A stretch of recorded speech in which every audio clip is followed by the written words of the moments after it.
Hey, what's up, Triple P Nation? This week's episode is brought to you by Triple P Life Nutrition, helping you optimize your health and performance. Welcome to the Age of Awakening. Please identify yourself. Enter.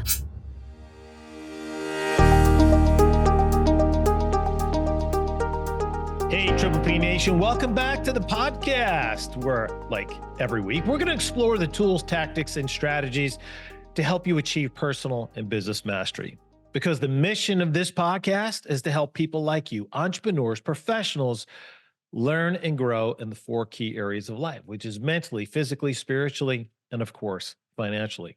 So you can start living your best life, which is, of course, your Triple P life, which is all about empowering your dreams, igniting your passion, and accelerating your prosperity. And this week, I've got a couple of great guests on that you're going to really enjoy. Going to talk about a topic that's near and dear to me that has really been at the core of my success, and it's leadership. It's personal leadership. It's leading others. It's the importance and the power of leadership and what it can do for your life. And I'm going to get to my guest here in just a minute. But before I do, let's talk about this week's success snack, which is entitled Small Hinges Swing Big Doors. Now, you don't always have to make massive changes to see massive progress. Sometimes the biggest results can come from just a few small actions. Taking a 60-minute walk every day can add up to really big fitness and weight gain wins. Asking for a referral from a client can flood your business with new customers. Meditating for 5 minutes per day can help you create a breakthrough in your mindset that can lead to significant improvement over your limiting beliefs. But when most people want to make progress, they throw everything but the kitchen sink at the problem. When in reality, you just need to find one or two of the most impactful actions. You see, the more we clutter our headspace with, the more paralyzed we become. We got to really dial it in and define it and simplify it. And then when we take consistent actions and execute these actions, we begin to see really big results. That door begins to swing wide and open, and all of a sudden, new opportunities begin to flood in our life. So find the small hinges in your life that will open big doors. Hope this helps. Hey, Triple P Nation, welcome back. As I mentioned, I got some great guests here for you today, and a topic that's near and dear to my heart. You know it because I talk about it a lot. It's the importance of leadership. We can't lead others until we learn how to lead ourselves, and I believe that leadership is at the core center of success in all areas of life. And leadership is a skill. It can be learned. It can be taught. There is not a inherent, innate leadership ability. Some people have certain qualities. Some people have qualities that are more aligned with great leaders, but we all can be great leaders irregardless of a personality type, gender, race, whatever it might be. And it was at the core center, as I told you previously, to my success was learning how to lead. And excited to introduce Joe Judge and Mike Merrill, Dr. Mike Merrill. And they've got a fascinating story of how they met because they come from two very different backgrounds. And I'm excited to have them on talking about leadership. As you know, it's a topic that's really near and dear to my heart. I talk about how foundationally it really has set me up for success. Why not have two experts talk about it from their perspective? So Joe, Mike, welcome to the podcast. Thank you. Thank you. Yeah. So why don't we start, Joe? You were telling me, you're a consultant and you work with corporations and such. And give us a little background of what you do and how and you, Mike, connected. Yeah. So, I had been spending my whole life just working with people. I started out, my first career was in a church. And when I was a pastor in the church, we got involved with the Center for Creative Leadership to try to figure out how to help clergy. And when I went to a session as one of the original group that was trying to figure out what that program should look like, I immediately became aware that I needed to learn a lot more. And so I really just feel like I've spent my whole life trying to figure out how to get better. And it always comes back to leadership. And for me, leadership is about where are you going? How are you going to get there? Who's going to come with you? And can you get a little bit better all the time as you work on it so that you make it a little bit easier for other people as you engage with them? And I had the privilege of meeting Mike in San Diego when I was out there speaking for a conference. And Mike was in the audience, and he had come up and he said, "You need to write a book." And I said, "No, thanks. I'll let you down," because that had been my history. Because I never really felt like I had anything worth writing down, to be honest. And Mike was very persistent, and it didn't take long to realize he's also brilliant. Mike has what, 5 or 6 degrees, Mike, and he's been. I don't know. Yeah, he's just got this brilliant mind, and he had also been a journalist before going to med school, and so he loves to write. And Mike and I embarked on a process that took us 4 years to get the book done. But we every Saturday morning for 3 years we talked, and then went through a year of editing. And it's a collection not of how to, because leadership's never about how to. If you read a how to book, it worked for somebody, but it's probably not going to work for a lot of people because circumstances can be a little different. Thank you. Well, I mean, I remember, of course, very clearly being sent to a leadership program, and I was very cynical about it because I came up during the 80s, and leadership to me was always a dark art about manipulating people and trying to get them working, harder. And but Joe was saying things like the same qualities that make a good leader are the qualities that make a good person.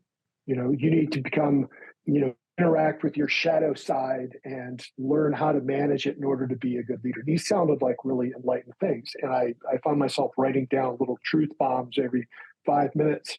And to me, it appeared to be a clear moral good, potentially, that this guy needed to write a book. So I was compelled to talk him into it. And and again, along the way, he decided that I had some things to offer too. And so I agreed to put in stories from my experience as well. But it's about, nobody's, you arrive on the earth with a little bit of goodness in you, maybe more, maybe less, and you do what you can with it. But in the end, becoming a better leader is the same thing as becoming a better person, which is trying to continuously improve yourself, introspect, to reflect, to get feedback, to watch what you do, to pay attention, to care for the people around you. Those are all just the qualities of a good person. And those are the best leaders. I'm not saying that you can't lead and not have those. You can, you just won't be as good. You won't be the kind of person that people want to, hang around with and look up to and be with in general. So, Joe, what is the name of the book? So the book is called Leadership is Overcoming the Natural, 52 Maxims for Overcoming Instinct. And it works off the premise that we all have patterns that we follow in life. And what we're seeing in society today is that people respond in a very natural way, and it's not pretty and it's not effective. And so an example of that would be somebody says something rude about you on social media. And the natural response today is somebody either gets off social media or they attack back. Somebody yells at you out somewhere at work or in your life, and you either yell or you walk away. And none of that is leadership. And in fact, what we see a lot today is what we would call followership, where people are just looking for likes and attention. And it doesn't matter how good or bad it is, just the more people who seem to interest in you. And leadership is really about hitting a pause button and recognizing your natural reaction to a situation, and then taking just a few moments to decide what's a better reaction. And so again, it's along the same line of thoughts. Somebody's really upset and they come in and they're all worked up and emotional in a meeting, right? The unnatural thing is to be very calm and look at them and go, you know what, you seem really upset. What's going on, right? Rather than just engaging in all that emotion right off the bat. Somebody comes in and says, hey, I want to give you feedback. Instead of getting defensive about it, sit there and say, what else is it I need to hear from you? Right? What else do you see? And it's just that honest vulnerability, that openness that says, none of us are perfect. We're all trying to get better, but how we deal with each other needs to get better as well. And so it's just 52 little chapters with some questions at the end of each for reflection on just things that we think people will stop and pause and take these into consideration. They'll take a little bit of the rub out of life. It's fascinating. It really is. And it also sounds like you're talking about emotional intelligence associated with leadership, where, pausing and choosing to react as opposed to viscerally reacting in the moment and deciding what emotion you want to, be present and how calm you want to be. I think that's an art form that really has been lost. And I know that it's something that has contributed to a lot of the conflict in our society today. And it starts at the very top, Yeah. right? From the Definitely. political leaders, corporate leaders, whatever it might be. Mhm. So I think this topic is so critical because if we're going to turn things around, we've got to start by building great leaders and starting when they're young, kids, how to lead, right? Can you talk a little bit about that? And maybe Mike can add something to that as well. Yeah, absolutely. And, along that conversation, I think it's really important to have a line definition of what leadership is, right? And there's thousands of definitions. But I think if you were to take leadership and really dissect it at a core level, leaders, at least at a very minimum, they bring people together and they move them forward. So it's never divisive. It's never self-focused. It's never self-centered, right? And it never is stagnant or goes backwards. And I think to your earlier point, a lot of what we feel in politics today is not just the divisiveness, but we feel like as a society, we're going backwards in a lot of ways.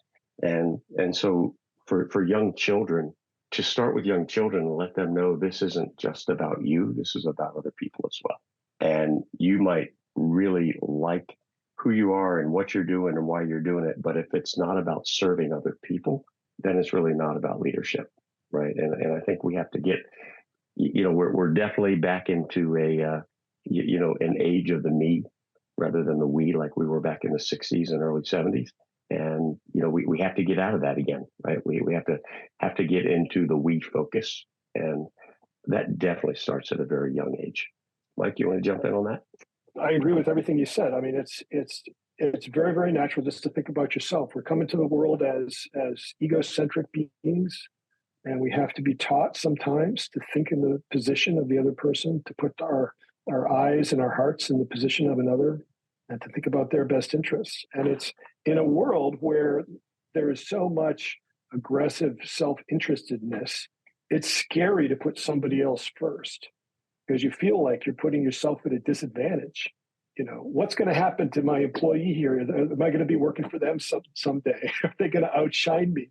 That's not a natural thing to be doing, but it's the right thing to do. And it's very rewarding, I think. I agree with that. It was interesting. Yesterday was a Super Bowl, and I found myself the least excited or interested in my entire life to watch a game. And I'm an avid sports fan, and I couldn't for the life of me figure it out why.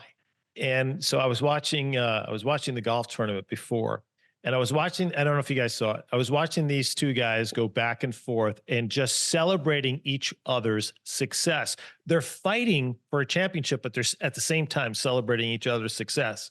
And then I turned and watched the Super Bowl, and I figured out what it was. It's the selfishness. It's the look at me. It's somebody scores a touchdown, and it's self-aggrandizement. And I'm thinking to myself, dude, you're not even getting close to the end zone if it wasn't the other 10 guys behind you. I'd be turning around and thank you. You made a great block, whatever the case may be. You understand where I'm saying with this, right? So it's so pervasive in our culture. So give us some ideas of how we can begin to turn it around. And you had mentioned young. So does it start at home? And how do parents learn it, right? It's not taught in school, right? You have to seek it out somewhere else or from a mentor or a coach. How do they learn it? It's a wonderful, complex question because it has to, I think it starts two places. I think home is one, but I think in our politics and in our high offices, it has to be both sides of that. Yeah. Because if a message at home is offset by the message that they see on television, it doesn't always resonate.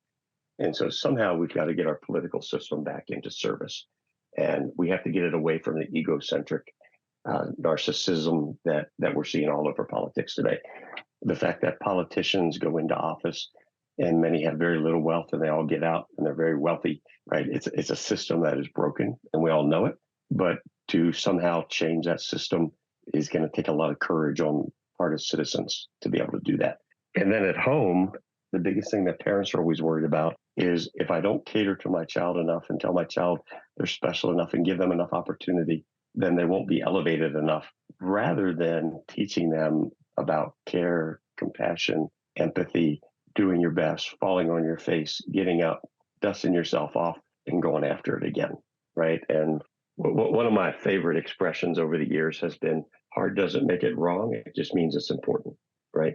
And if you think about most of the mentality that we're seeing in the younger generation today, because they've been taught that, is that when something is hard, instead of leaning in, we lean out.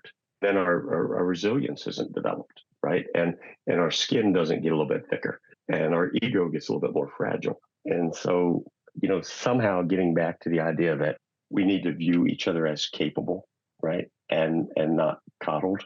And we need people to learn lessons that are real lessons. And we need to allow the struggles to take place. When you look at leadership throughout the history, so much of the great leaders that have emerged in society really came out of difficult times, right? They really came out of struggles. And somehow we have to have the valid struggles that are back in place today. Yeah, I think that the way out of this mess is through reminding everyone that it starts with them. I mean, the real struggle to make a better world starts with yourself.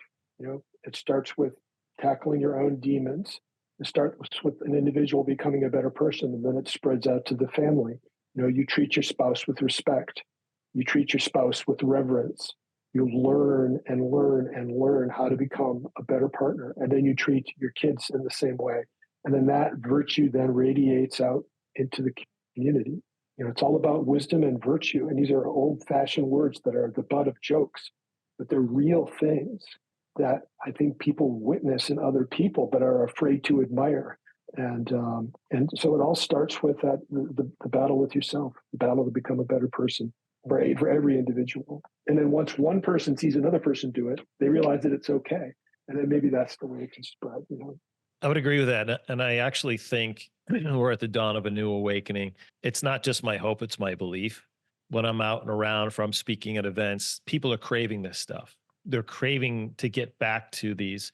You mentioned earlier, Joe, about these values, whether it's societal values as a country, the core values at home that make a great family, great parents, help build great kids into productive members of society. I really get a sense that is a longing now, and people are seeking it out. So I'm hopeful and optimistic as a result of it. People seek you gentlemen out because of your knowledge and expertise, and alls we are just examples of it. That's all it is, right? And teaching through our own experiences. And again, why I was so grateful that you guys would come on, because I know this is such an important issue. And it's interesting, Mike, because you had mentioned back in the 80s, you saw leadership as the dark art. I wish you would expand a little bit on that, because it's a little fascinating. So you found it as kind of a manipulative thing, is how people to get other people to do stuff in a more manipulative way rather than inspiring way, right? Or do I misread that? No, that's correct. Maybe I was, I may have been raised by wannabe hippies and was given a little too much idealism. That's sort of like it's been my burden to bear throughout my life. But I think there was a lot of people perceived the 80s as this dark time where selfishness was legitimized, where the pursuit of power and wealth were reified or deified at the expense of some of the finest qualities that we have as human beings, like treating love and respect and equal opportunity and so forth. There was this sort of greed. Gordon Gekko, greed is good. Yeah, I guess in a way, but greed is also a deadly sin. Yes. That's kind of part of it too. All the people who lived in the past weren't entirely stupid. So that's kind of the way I saw it, and maybe it's just the circles I was hanging out in that I didn't get exposed to really good people at that time. But it always seemed to me that leadership contained an element of manipulation and dishonesty. And I don't think it really did. I think I was wrong, and that's something that I've learned in the past 5 years. Well, good for you for acknowledging that. So, which is interesting though, because you said back in the early 80s, you only met Joe 5 years ago. So you felt that way all the way through, even your position of leadership?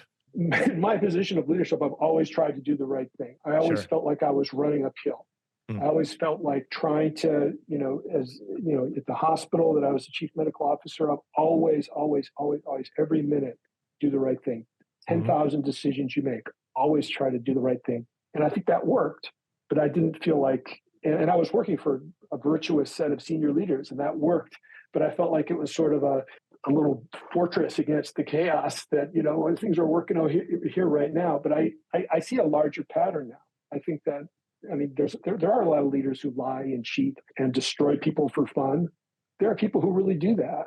And let's not joke around. There are people out there who are really bad people who are in positions of power who are hurting people, but it's not everybody. And it may not even be the dominant force.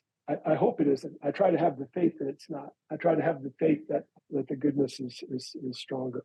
I believe that most people, when they're in an existence of awareness, right, whether they can articulate it, they feel it. They know when someone's inauthentic. They know good leadership as opposed to bad leadership, because the antithetical qualities of a good leadership are so obvious and they're so destructive that it becomes readily apparent in a fairly short order. Would you agree with that? Totally. And, I think, my belief is that 99% of all people are good people trying to do the right thing. I think we live in an age where the 1%, the 0.1%, that small little group, they just get a lot of attention. Sure. And I think it makes it really hard on the younger generation, because the group that's getting the attention for the bad behavior also tends to have wealth, power, prestige, right? Even though don't know why it serves them at that point. And so I think there is a lot of noise. We hear a lot more than we used to. But Mike also was focused in on the 80s, and that was really the end of the command and control structure, which did have some manipulation to it, right? It's leave your brain at the door. I'm going to tell you how to do it, and you better do it the way it's told, or you're going to be fired, right? And, it was in the 90s that we started really talking about, how do you care for the workforce, and how do you show people value and respect at work, and how do you build a culture where people might want to stay and thrive. And we started to see all of that in the 90s. And I think what has happened and where we are today is that you still have a lot of people out there who are really fighting the good fight, doing their best for their organizations, doing the best for the workforce, trying to figure out how to make money, right? Because one of the myths is that, companies will just do whatever they need to do to make sure the prices are where they are. But if a company doesn't make money, they go out of business. And they're not in business to go out of business. So you always have those balances that have to take place.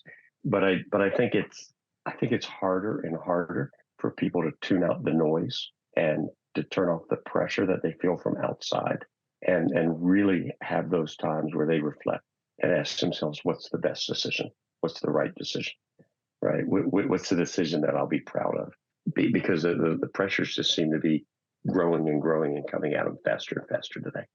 A couple of questions. I want to make sure, because I think these are important ones I don't want to forget to ask. But the first one I have is all right, so it's obvious we've laid out the argument that leadership is important. I don't think anybody watching this right now would go, I wonder.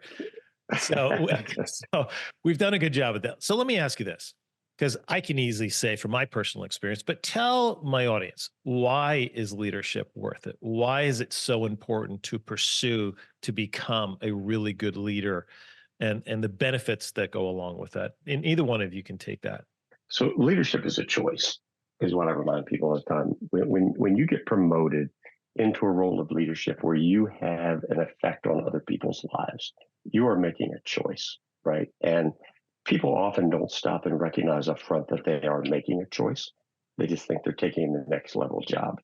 Leaders aren't better than non-leaders. They just affect lives differently than non-leaders. And so by doing that, stepping into the role, understanding the humility that comes with lives that are now entrusted to your care, right? Because you are going to have a major impact on the people that you lead. One way, are they happy?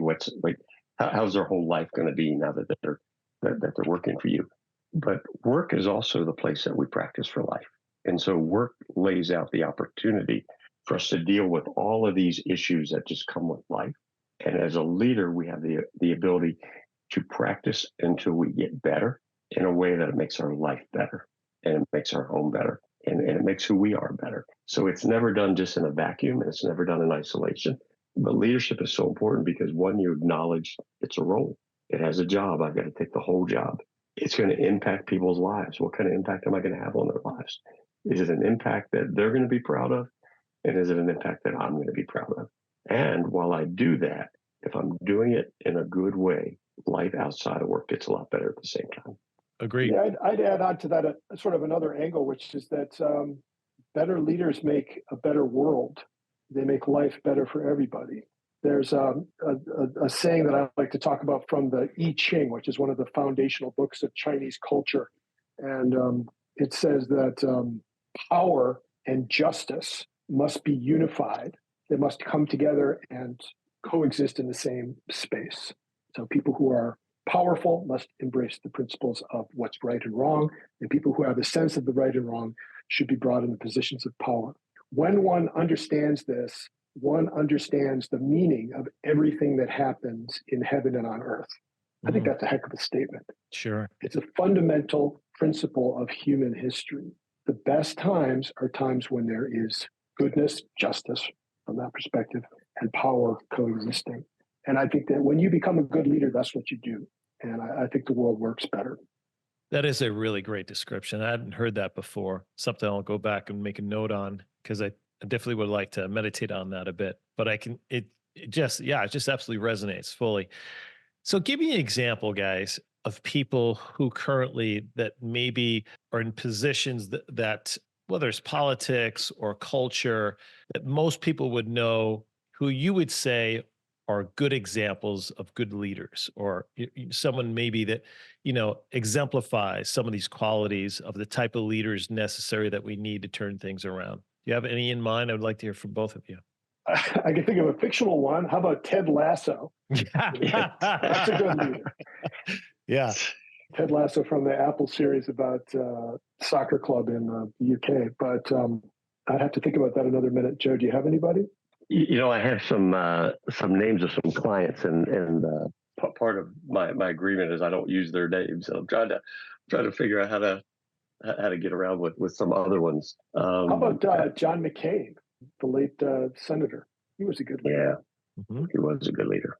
He was a guy who was introspective, reflective, principled, open-minded. Yeah.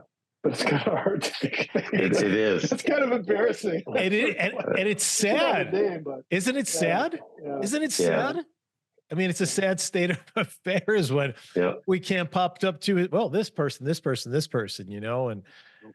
is a very sad state of affairs. I can give you an example of great leadership that we have, and I don't remember the names that were involved. But when we had the Tylenol problem years ago, and they immediately pulled it all off the shelf, that was an example of great leadership. They apologized, they owned it, they didn't make excuses. I think today the difference is almost every issue that comes up, we see excuses around it. Or not addressed. Right. Or not addressed, right? It's just spun. They hire a PR firm and they spin it. Yep. Doors are falling off airplanes, but not a problem, right? Everything's okay. Yeah. Everything's okay, right? Well, somebody forgot to put the bolts in, but wasn't us. Right? This is what's happening today. It was funny the other night. My granddaughter was over, and I was trying to find a comedy that we can watch. She's 6, right? And the movie Airplane was on, which is everyone be calm. As the plane's falling out of the sky. Oh my gosh! I know, but it's and part of that is everybody's afraid of lawsuits. They have all these people telling them how to answer questions, and it's not just about somebody having an honest reaction today. Sure. And the most unnatural thing in the midst of a problem is just to say, "Guys, I made a mistake," right? But if you think about it, it immediately takes all of that emotion out, and it brings everything down to a calm place. And Mike and I have a chapter in the book where we talk about something called rat brain, but it's like people are so hyped up today that their limbic system is constantly engaged in this fight or flight. And all these little things are becoming bigger things for people. Sure. And what separates us from animal life is the neocortex, and it's the ability to think. If we're constantly in that overreactive mode of self-defense and protection, we don't ever get into that neocortex, right? And we need people just to calm down a little bit and think and realize that, great leaders are flawed. They make mistakes, but they correct their mistakes quicker, right? Sure. And again, that's where we have to get back to the sense of the we being greater than the me, right? And what is good for everybody. And I think that with politics, right? I think right now we hear these people say I'm the only one qualified, which in my mind immediately disqualifies them. Correct. Because nobody's qualified for that job, right? Totally. But when's the last time we heard somebody say, you know what, I'm not qualified, but I think I'll do my best to build a team of people. And with a team of people, maybe we'll figure this out the best we can. Right. Which, that'd be a great answer for somebody, but which I feel is one of the strong characteristics of a good leader, right? Is right. humility. Well, and humility is so important, Jay, because humility is not like what we see in the South. The shucks, I didn't do anything. Yeah. Right. Which we're all really good at down there. But humility is an understanding nobody's better than anybody else. We all just have different roles. Correct. Right. And so the person cleaning the office is no different than the person who owns the office. Mm-hmm. They just, in terms of better or worse, they just have different roles. For sure. And, we've got to see ourselves as a human race that's in this together. Yeah, that's wow. Great statement right there. Okay, so I'm going to rephrase the question to have one additional one, then we'll get wrapped up. Give me a historical leader who, in your eyes, just really is maybe one of the most impressive leaders you've ever studied or learned about. Mike, want to go first? I was going to ask Judge Joe to talk about his Civil War general. Chamberlain. From Chamberlain, yes. Chamberlain definitely was one. And talk about humility and borrowing the skills from the people around him because he didn't, and the vulnerability of being able to stand before troops and say, I don't know, right? It's, I think Lawrence Chamberlain was one of the great ones that we've seen in history. And most people would never even have heard of him. I know. It's a great story if you haven't read it. It is. And know his life for sure. Absolutely. Mike, how about you?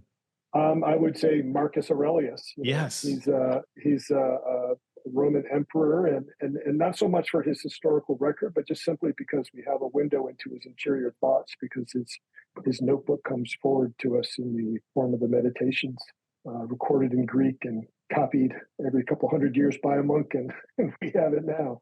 So it's a quintessential exercise in introspection and the pursuit of virtue. And if more people would be like that, I think we'd have a better world. Yes.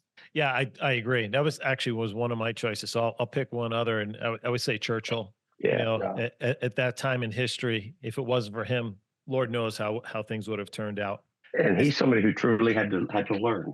Right? He didn't start out like that. He got better with age. Yeah. No one would ever call him humble. No. There you go. All right. So as we wrap, the last question I have for you: any virtue, or couple, like two that really stand out to you, virtues of leadership, someone who's beginning their path, you would say these, not there's any more important, but maybe that have had biggest impact on your life, maybe a virtue or two that you would say, you know what, this is a good one to develop. I'd say compassionate honesty. That's sort of two words, but two's good. It's so easy. It's so easy to just avoid speaking the truth about a situation for 100 different reasons. And yet what organizations and other people need is a lot of candor. Love it. Joe? And I would say authenticity, which is a word that's being misused today. To be authentic doesn't mean I just speak my mind and don't care what you think. To be authentic means I lead with the fact that I'm not perfect and that I have flaws, and I have insecurities, and I have fears. And I'm just open about those. And I invite you with those in a way that, communicates allowing others to engage rather than shutting others off. And then the last one I would say is empathy. If you cannot have empathy for other people, you do not belong in leadership. You just don't, because right, the psychopath doesn't have empathy, right? And that's where we get back into those dark days Mike was talking about. But if you really can't empathize with somebody else's struggle, then do yourself a favor and do not step into that role. Yeah, I think one of the best things my grandmother ever taught me, she said, put yourself in someone else's shoes, right? That's Absolutely. To me the perfect example of being empathetic.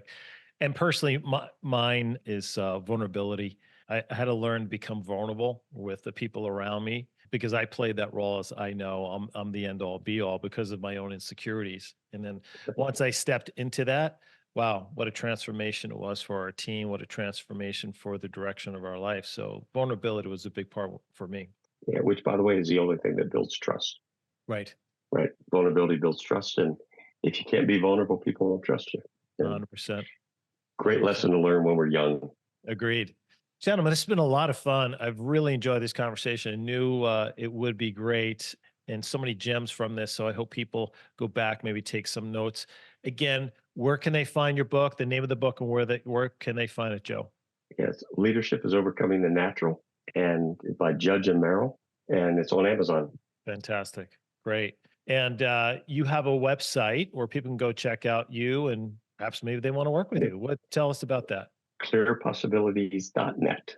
Actually, a group of my clients helped me come up with that name years ago. And what they said is that I always tend to see the possibility, because I do believe there's a yes to every situation. It just matters how hard you're willing to work for it. But there's a yes. If you want something and it's reasonable, you can figure out how to get there. Fantastic.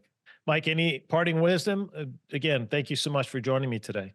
No, just thank you for having us. And it's really encouraging to me that there's some interest in the process of becoming a better person in the world still. So I love it.